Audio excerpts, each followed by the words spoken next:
Bonjour à tous. Alors aujourd'hui, je vais vous parler de coupé Fiat en 2 litres 5 cylindres. Donc c'est un véhicule que j'ai possédé pendant quelques temps et donc je garde un bon souvenir. Voilà, donc elle est de 99. Donc le coupé Fiat a été fabriqué de 93 à 2000. Donc là, c'est vraiment les dernières séries de couleur Black Ink. Donc c'est un bleu foncé. Voilà, donc la ligne extérieure, donc dessinée par Chris Bangle. À l'époque, c'était l'ancien designer de BMW. Donc, bon, elle fait pas l'unanimité, hein. Soit on aime, soit on déteste. Moi, je trouvais qu'elle était plutôt bien réussie, hein.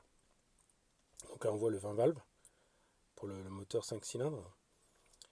L'arrière, très typé voiture américaine, avec le bouchon de réservoir chromé. Bon, bah, c'est plutôt réussi, je trouve.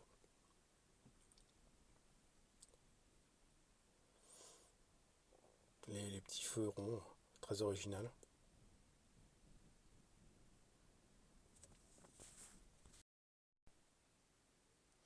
Alors, côté intérieur, donc intérieur dessiné par Pininfarina, très réussi.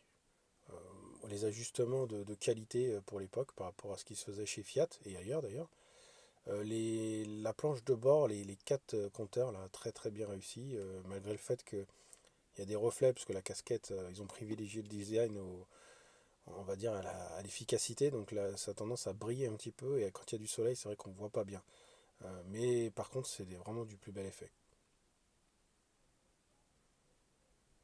Voilà, le seul vraiment gros défaut de ces intérieurs, c'est la planche de bord, enfin la console centrale plutôt, les plastiques qui ont tendance à devenir collants. Il y a un revêtement en fait qui a été mis dessus en usine avec la chaleur, avec le soleil, qui devient collant, donc faut l'enlever, en fait, faut le gratter et puis repeindre, sinon c'est vraiment très très désagréable.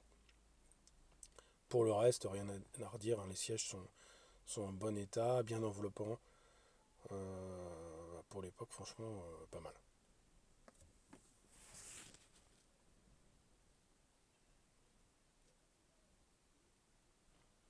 Alors, au niveau performance, le 5 cylindres, il est pas, on peut pas, c'est pas un foudre de guerre, hein. Euh, on est quand même en dessous de 9 secondes au 0 à 100. Je crois qu'on doit être au 8 secondes 5. C'est déjà tout à fait honorable. La version turbo marche vraiment plus fort. Mais alors le son, c'est inimitable. Le 5 cylindres, c'est vraiment très très agréable en termes de son. Et c'est le souvenir que je garde de cette voiture. Il y a un plaisir à l'accélération, un peu comme un 6 cylindres Porsche, hein, mais c'est pas tout à fait le même son. Il est un petit peu plus métallique. Voilà, c'est très très bien. Voilà, donc j'ai pas d'essai sur route, hein, sur ce véhicule, puisque je ne possède plus, donc je ferai jamais d'essai sur route. Voilà, maintenant ce que je peux dire, c'est que c'est vraiment une super voiture, donc il faut compter à peu près 5 000 € hein, pour cette version-là.